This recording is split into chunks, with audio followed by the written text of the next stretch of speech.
7 News at 5:30 starts now. First here at 5:30, we're tracking winter weather. A monster storm causing crippling conditions in the south. Trees crashing down on houses and streets in Mississippi as the storm brought tornado-like chaos. And right now, that storm system is making its way through the mid-Atlantic, where Washington, D.C. is bracing for a possible historic blizzard. And meanwhile, the Bay State dodging a disaster, as most areas will only see minor snow accumulation, but some areas could still see up to 6 inches. Yeah, so when will the storm strike? Let's get straight over to meteorologist Jeremy Reiner for all those details for us. Jeremy. Okay, Jordan, we have that blizzard warning in effect only for Martha's Vineyard. Nantucket, it's a winter storm warning. Cape Cod, winter storm warning. South Coast, portions of the South Shore, also winter storm warning. But you notice Boston, Worcester, Fitchburg, Nashua, no watches, no warnings, no advisories. Not a big deal in terms of snow around the metro. Blizzard criteria, not for the amount of snow on Martha's Vineyard. It's for the blowing and drifting of that snow, reducing visibility for a quarter mile or lower for 3 consecutive hours. That may happen tomorrow afternoon and tomorrow evening on Martha's Vineyard. Again, when they put the blizzard warning out, they meaning the Weather Service, anticipates those weather conditions on Martha's Vineyard. Looks like a 12-hour storm. Midday tomorrow through midnight tomorrow night with light snow around Metro Boston, heavier snow focused along the south coast, and wind will lead to some minor coastal flooding at the 11 p.m. high tide tomorrow night and the 11 a.m. high tide on Sunday. Bree gets into that in just a second. Here's our storm system right here, really exploding off the coast of Carolina. This will slowly move northeast overnight tonight. And if we didn't have high pressure, Arctic high pressure as big brother, this storm would barrel up across southern New England, and then we would have concern of significant snow in Boston. But that's not going to happen. High pressure holding the fort strong, not allowing that storm to really pummel us. We've been saying all week that we're right on the northern edge, and that looks like it's still the case. So your storm timeline, again, tomorrow morning, dry in southern New England. Light snow comes into the metro midday tomorrow. Steady snow south coast. You notice these two different color bands. Lighter snow, manageable. Steadier snow could be a little bit dicey for traveling tomorrow evening. And you notice where the blue shading does not reach. It does not reach Boston, nor Worcester, nor Beverly. You'll have pockets of light snow around the metro tomorrow evening and tomorrow night. But then as we work toward midnight, drier air starts to shut down the whole weather event, and even out on the Cape and the islands gone Sunday morning. 1 to 3 inches of snow around Metro Boston. Lighter amounts to the north, coating to an inch North Shore, Cape Ann, back into Metro West. Then you work farther south, 3 to 6 inches of snow, and the numbers really go up. We talked about that sharp cutoff of snow.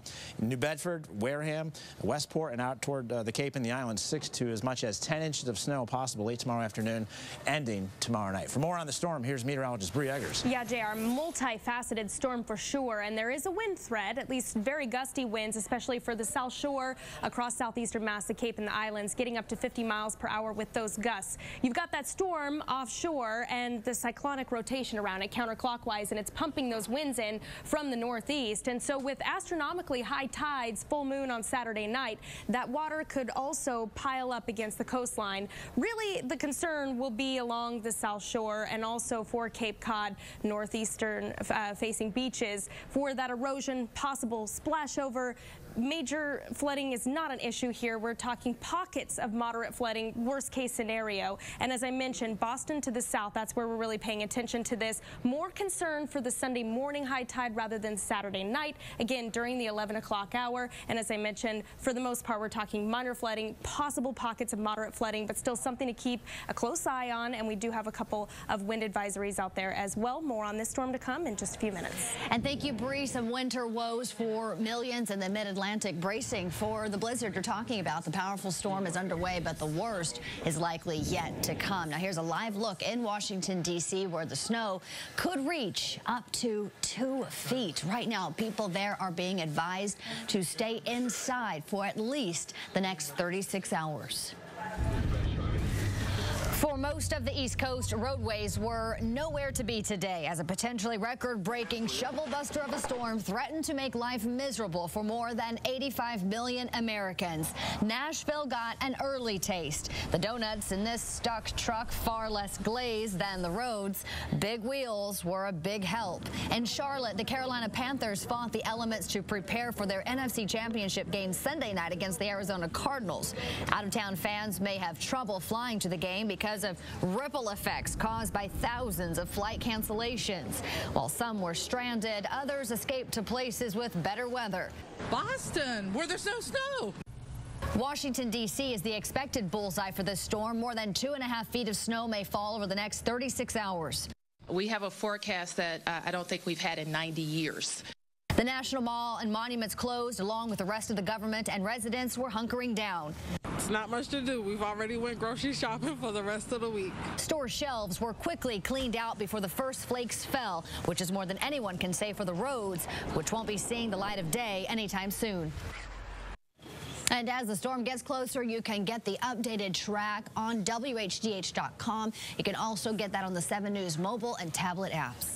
The Patriots officially off to the Mile High City, getting ready for what Pats fans will hope will be a Broncos beatdown. The two rivals match up on Sunday for the second time this season, and with a healthier team this time around, the Pats have a different outcome in sight. Adam Williams joins us now with more on this big game. Adam? All right, Ryan, everybody getting excited here, and the team left Gillette Stadium by bus earlier today with a large crowd of fans waving them on. That group out to show their support despite the sub-freezing temperatures this morning. Buses took the team to Rhode Island, where they boarded a plane heading for Denver. The Pats will have a day to rest up before the big game on Sunday.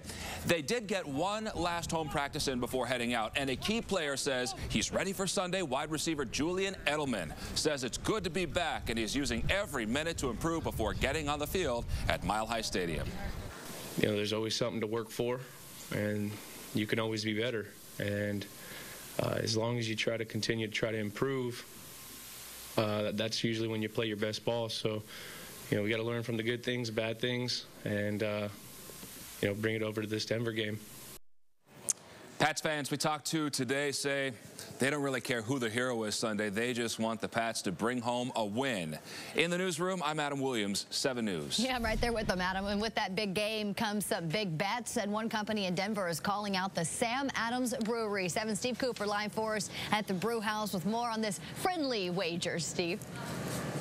Jenny, and what a difficult assignment to spend so many hours here at the Sam Adams Brewery today, where this isn't a bet about beers, it's about beards. And it's all going to be played out on the field on Sunday in Denver. You might have made a mistake making this wager with the Sam Adams Brewery. From beards to beers, Sam Adams Brewery employee Saru Naret is betting on a Pats victory on Sunday. We understand we're going to win. That's just the way we feel about it. Sounds cocky, but that's how we feel about our team. Naret and his bearded co-workers who posed for this picture have accepted a bet from their facial-haired compadres from the Denver Beer Company. So the deal is the Broncos win. The guys from Boston Beer got to shave their beards, and if the Pats come in here and beat the Broncos, then we're going to go clean-shaven. It all began from this tweet when the Denver guys challenged Sam Adams, saying, "Losers shave their beards on Monday. You win, we are." I'm pretty confident that we're not going to be shaving. The Pats have a tough time coming up to the Mile High. Sam Adams brewer and founder Jim Cook says his employees will happily tackle the challenge. To you guys at the Denver Beer Company, go out and buy some Gillette razors because the New England Patriots are going to win. And Naret says if you missed his beard today, no worries. He'll still be sporting it next week. They'll be losing their beard. They'll have their clippers ready. They'll have the mat down on the floor so they don't get it dirty. We will be gladly watching with a pint in hand. And Cook told his employees today before they left for the day, you can leave the razors home on Monday, but come on back to work as they all celebrate what they hope will be a Patriots victory out in Denver this weekend. We're live in Jamaica Plain tonight. Steve Cooper, 7 News. What a fun assignment for Coop, huh? Oh, yeah, I love that one. That's a good time. I asked him earlier if he had to try anything, but he dodged that question. There was a laugh, though, at the end that I think answered that question for us, right? He's a professional. He'll wait till later. Still ahead here on 7 News at 5:30, a would-be robber meeting his match in Brockton while a local clerk refused to back down. Then at 6, quite the splash in Cambridge. What police say caused a driver to go diving in a pool. And a monster storm making its way up north here. We're continuing to track its path as it bears down on the nation's capital. You're looking live at the White House there as the snow continues to come down. Much more ahead at 6.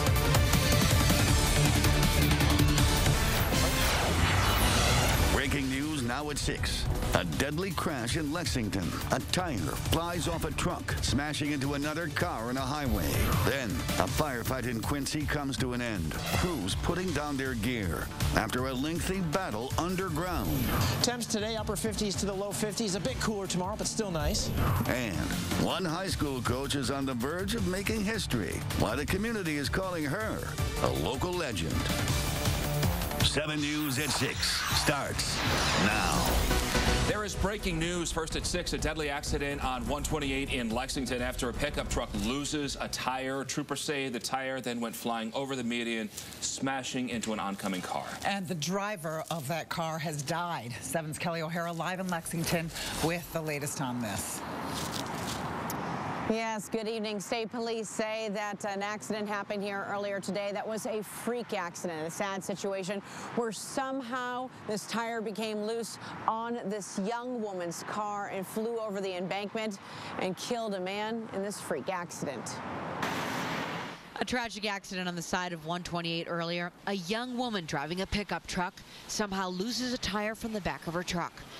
That tire flying over the barrier into oncoming traffic, hitting and killing a man driving a car on the northbound side. Troopers say the wheel landed on his roof and windshield. When rescuers arrived to try to help the man out, it was too late. The impact killed him. Sky 7 HD over the tragic scene. You can see the state police on both sides of the highway for hours reconstructing this accident. At one point, it appeared troopers were looking for that tire as they searched the side of the highway. That 19-year-old woman visibly distraught after this horrific accident. State police are withholding all names in this investigation, and all they'll say again is that it's under investigation and charges could be possible. In Lexington tonight, Kelly O'Hara, 7 News. Also on 7, the last of smoldering hotspots in Quincy finally out. Comes one day after an explosion at the sewage water plant sent 5 workers to the hospital. We are hearing that several of those workers were back at the building. Let's go to 7's Jonathan Hall to learn the latest about the workers and the plant.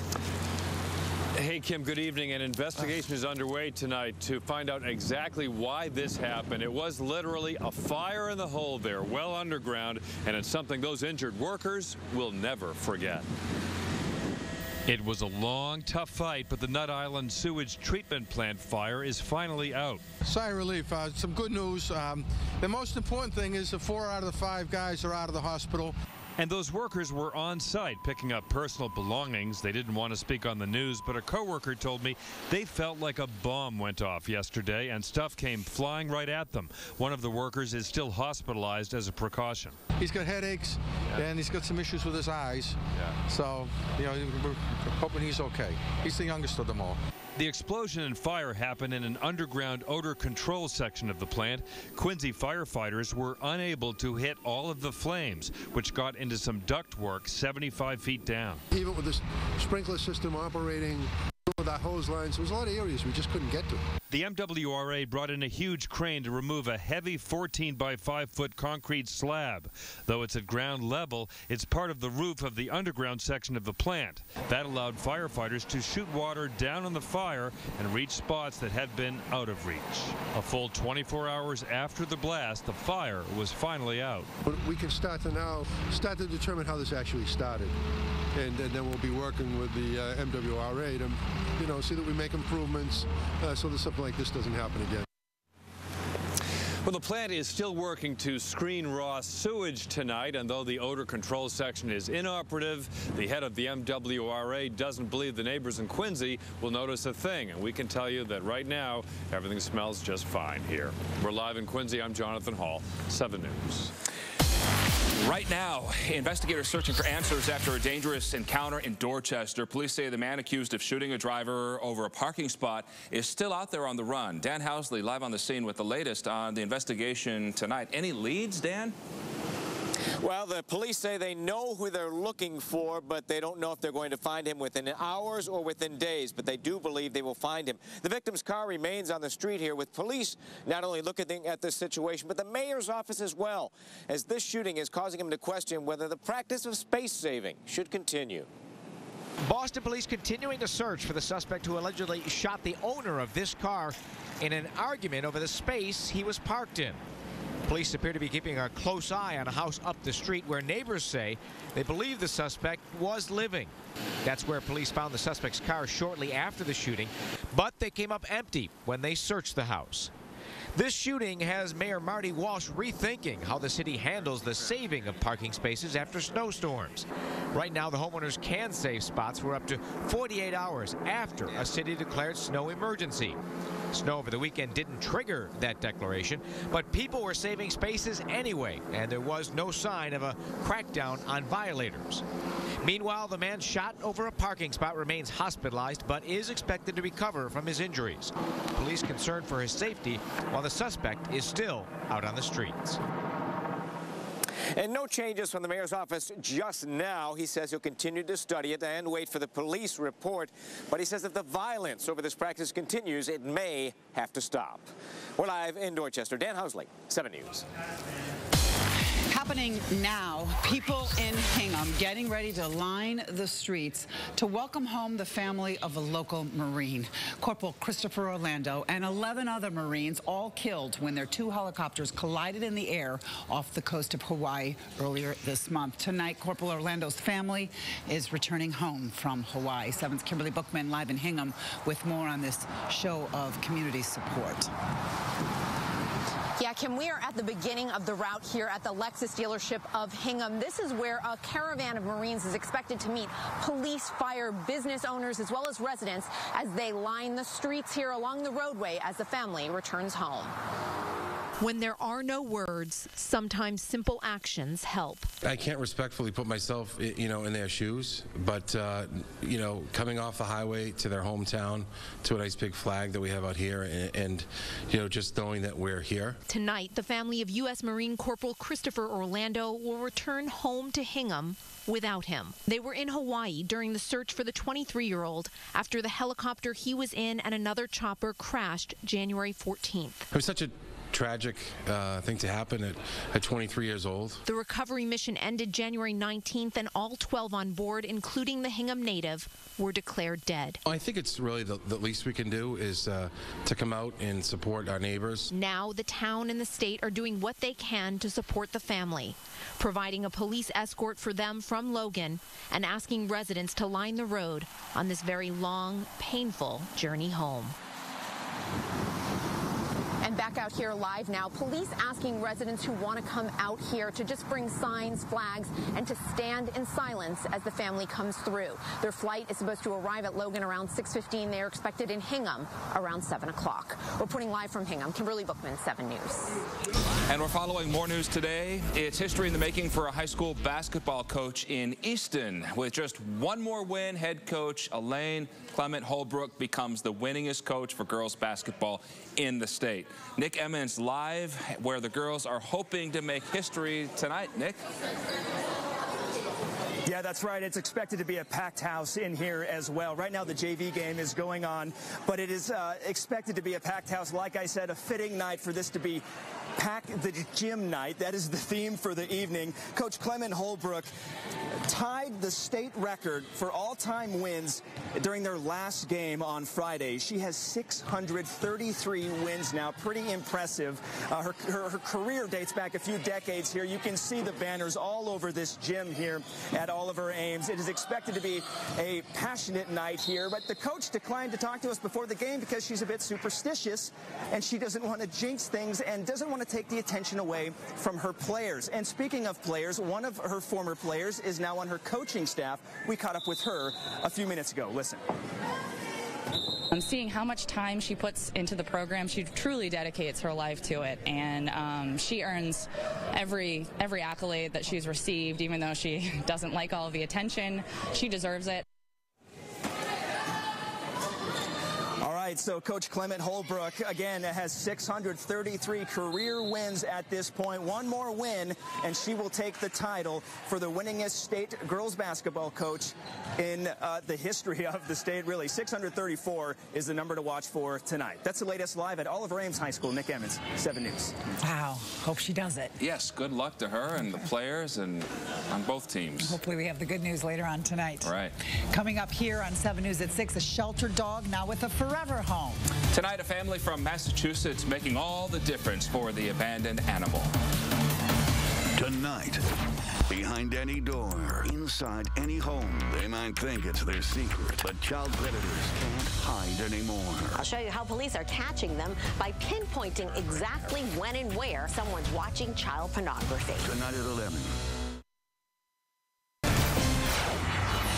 7 storm force covering a nasty nor'easter. Wind and snow fade away overnight tonight. Snow and strong winds creating a chaotic commute across the region. We're live as hundreds of crews try to keep the roads clear. And it's the final day of results in our exclusive 7 News UMass Lowell tracking poll. Who's up as we head into the primary? And a risky reaction when one man tries to drive away from a fight. His wild escape caught on camera. 7 News at 5:30 starts now. Storm force coverage first here at 5:30. A live look at Pembroke as the snow piling up in some areas across the region. Several spots under a blizzard warning throughout the day, bracing for a potential of a foot of snow.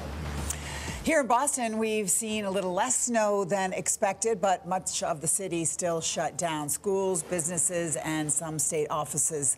Live pictures, it's still coming down outside as we speak. We did just hear from the mayor of Boston, who plans to have schools open tomorrow. But we've had a lot of snow, and the strong winds have been an issue, causing flooding along the coast throughout the day. Yeah, but now we are seeing signs that the storm system is slowly winding down. We have Team 7 coverage tracking the storm. We start with our meteorologist here, Jeremy Ryder, with more on the forecast. Yes, Ryan, 9 inches of snow in Yarmouth Port, Brewster, 8 inches of snow. New Bedford, about 5 inches of snow. Millis, 4 inches of snow. Sudbury, about 4 inches of snow. Danvers, 3 inches of snow. Pockets of snow out there at this time. Some of it steady, others just, very light and fluffy, with an additional 1 to 3 inches of snow. The snow and the wind both fade away in unison just after midnight tonight. But we'll have the snow this evening. We'll have the wind as well, gusting between 25 and 40 miles per hour. Doppler radar at this time showing the snow across southern New England, and we've seen what the snow has been doing. It's almost like when you're boiling water, waiting to cook your pasta. Those bubbles of the water boiling. That's what's happening with these snow bands, where they'll boil up and then they'll fade away, and then new areas will kind of flare up, and then other areas flare up. And there is a band of steady snow right on top of the city of Boston, and this will waver back and forth. In fact, Chris and myself just moments ago were nerding out over this because we need to verify our forecast.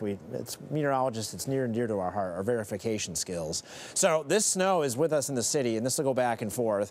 Back into the Merrimack Valley, again, that heavier plume of snow up through the 93 corridor, Merrimack Valley. South of town, again, Plymouth County, snowing steadily. But as we move forward, again, we'll have pockets of steady snow give way to light snow. And then the whole thing winds down just after midnight tonight with, I think, many cities and towns just featuring clouds for the Tuesday morning commute.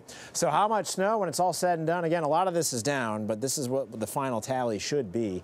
5 to 9 inches of snow ought to do it. I think in downtown Boston, 6, maybe 7 inches of snow, with higher totals down along the South Shore. Plymouth, Carver, Middleborough, down toward Mattapoisett, perhaps New Bedford, and then out onto the Cape as well. Falmouth, Bourne, Sandwich, and then out toward Brewster, close to 9 to 12 inches of snow by very late tonight and early tomorrow morning. Chris. JR, we tend to nerd out big time in the weather office over a lot of weather facts and figures.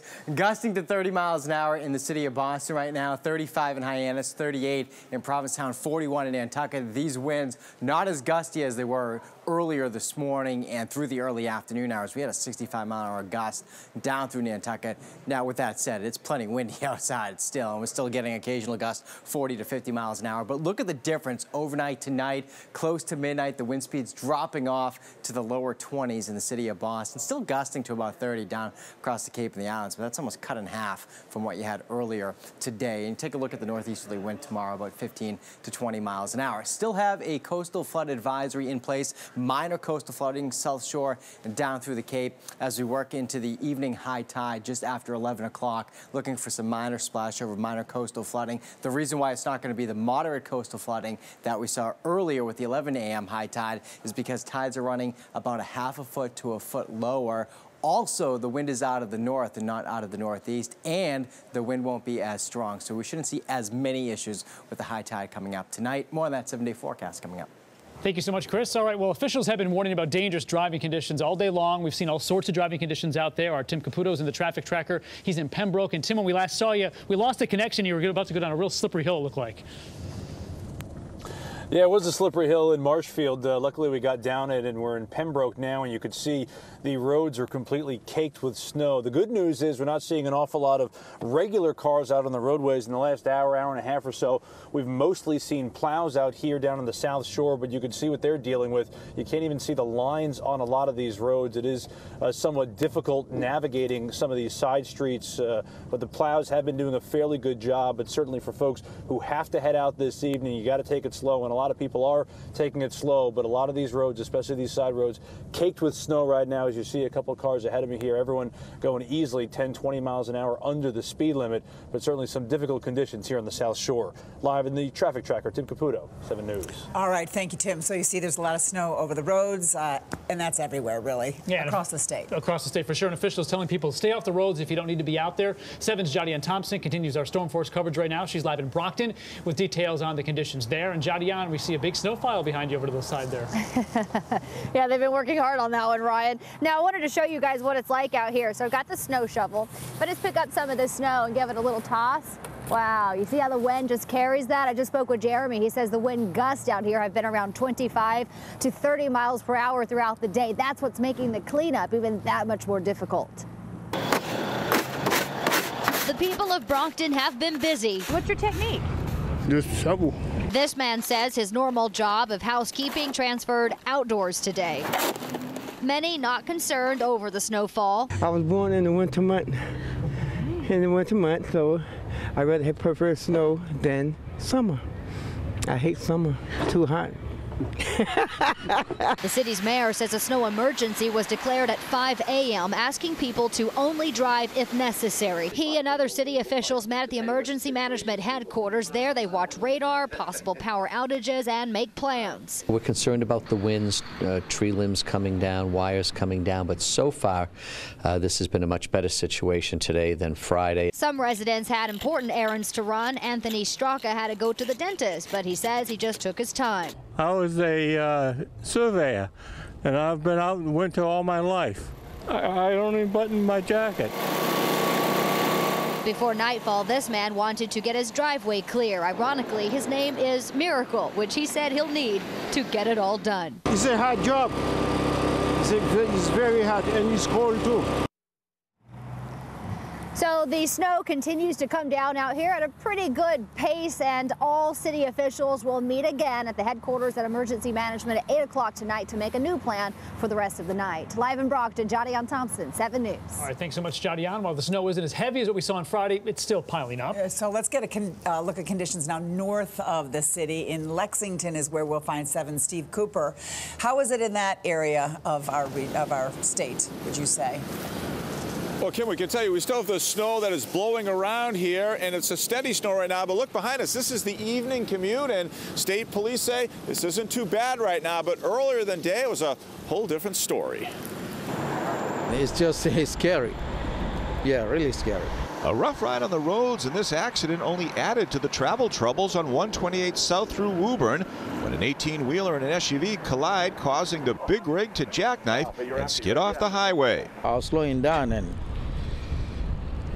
a car just tried to cut me off. Conditions weren't much better through Beverly on 128, where John O'Brien says in an instant, there he was, sliding out of control, spinning in circles before slamming into the guardrail.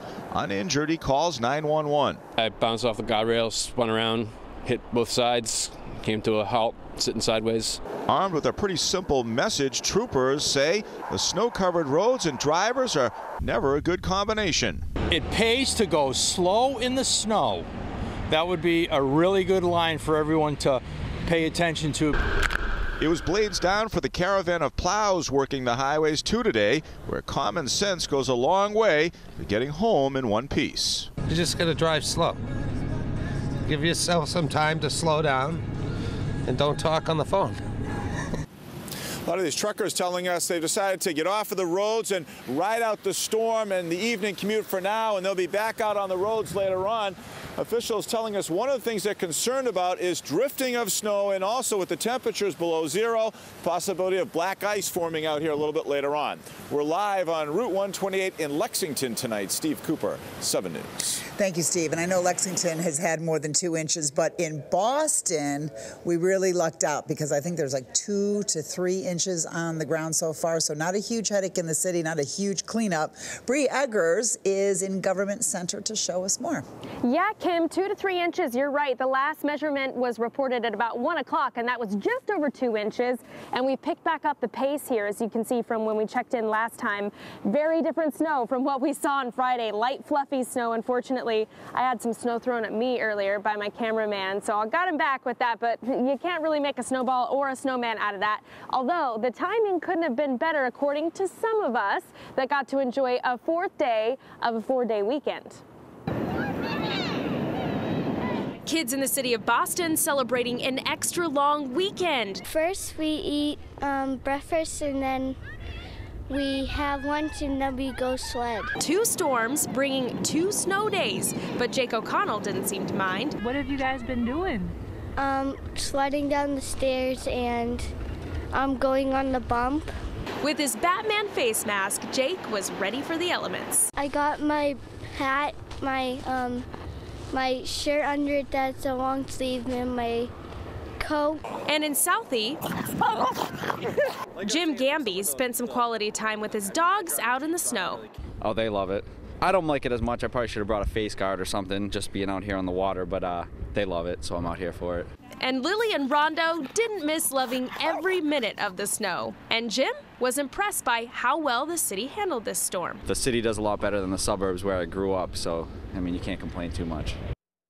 Yeah, big difference there for sure. And as you head out tonight, maybe don't. Consider just staying in, as we've heard the governor and also Mayor Marty Walsh urge us to stay in if you can. But the winds are dying down, even though the snow's picking up. So clearly we're not done picking up that snow just yet. So we'll weather this together and back to school tomorrow. Live in Government Center, I'm Bree Eggers, 7 News. All right, thank you, Bree. And yes, speaking of schools, you see at the bottom of the screen, we will continue to update you. Boston schools open, but we'll have the latest conditions throughout the evening right here on 7.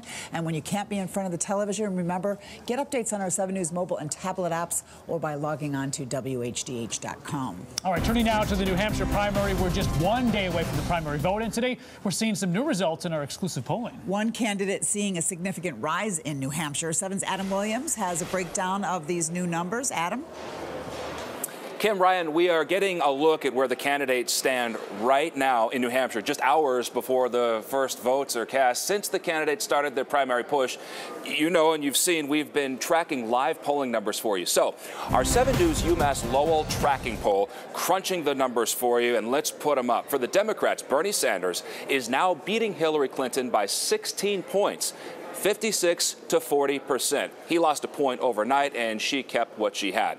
Undecided is up to 4% now. That's an increase of 2 points since just yesterday. And in the Republican race, it's not so clear-cut, at least in one part of it. Donald Trump stays on the top spot with 34%, dropping 2 points since Sunday. Then there's a tie for second at 13% after Marco Rubio lost a point, and there was no change in Ted Cruz's support, as you see there. John Kasich, Jeb Bush, also now tied at 10%. Kasich gained 1 point, while Bush held steady here in the Granite State. In the back of the GOP pack, Chris Christie gaining a point, sitting at 5. Carly Fiorina stays at 4%. Ben Carson stuck at 3. Also, 9% of Republican primary voters are undecided this day before the polls open. Our political editor, Andy Hiller, joins us live now, also up here in Manchester, with what's behind these numbers. Andy? Adam, I'm in New Hampshire with Dr. Joshua Dick from UMass Lowell, who I hope you know by now has been conducting our tracking poll. Let's get right to the Republicans. Donald Trump has never really been challenged here and is a solid first. But behind Trump, Rubio, Cruz, Bush, and Kasich are so close together, any of them could finish in second place or fourth. Since we started polling, Rubio has gone up 5 points, while Cruz, Bush, and Kasich have each picked up 1. Dr. Josh, what is going to break the logjam? Well, if anything breaks it, it's going to be undecided voters. 9% the day before voters go to the polls are saying they're undecided, and 43% say they could still change their mind. Is that an unusually high number at this point? Both of those numbers are very high. Which makes us think we could see a New Hampshire surprise. We definitely could see, and if it does happen, it'll come from that. Okay, let's take a look at the Democrats. Since we began polling Monday, Bernie Sanders has always had a good-sized lead, but since we began, he's lost 5 points, and Hillary Clinton has gained 10, and that is a 15-point switch. We keep hearing that Hillary Clinton is having problems with women voters nationally. How is she doing here? Well, in New Hampshire, she does better among women than she does among men. She only trails Sanders by 5 points among women, but 31 among men. How about young women? Well, this is very, very different. Among women under 40, Sanders wins 81%, which is a huge number. Thanks. If you're like me, you're looking forward to the voters giving us their numbers tomorrow. I am. Adam. All right. Andy, we appreciate your time there and keeping us updated on those numbers. We have you covered tomorrow night as the results come in. Tune in at 7 and then again at 10 p.m. for a special edition of 7 News. We have a whole team of reporters covering every candidate. We'll have all the results and analysis of the big night. And because of our coverage, we have a special primetime lineup for you. Tune in at 8 for Chicago Med, and Chicago Fire follows at 9 o'clock, and then set your DVRs for Hollywood Game Night. It will now air at 2:05 a.m. It's going to get very interesting up here. We will be watching history unfold over the next 36 hours, and it's a pleasure to bring it to you live here in Manchester. I'm Adam Williams. We'll send it back to Kim and Ryan down in Boston. And Adam, I cannot wait to join you. Maybe we'll see that New Hampshire surprise. I will be right back.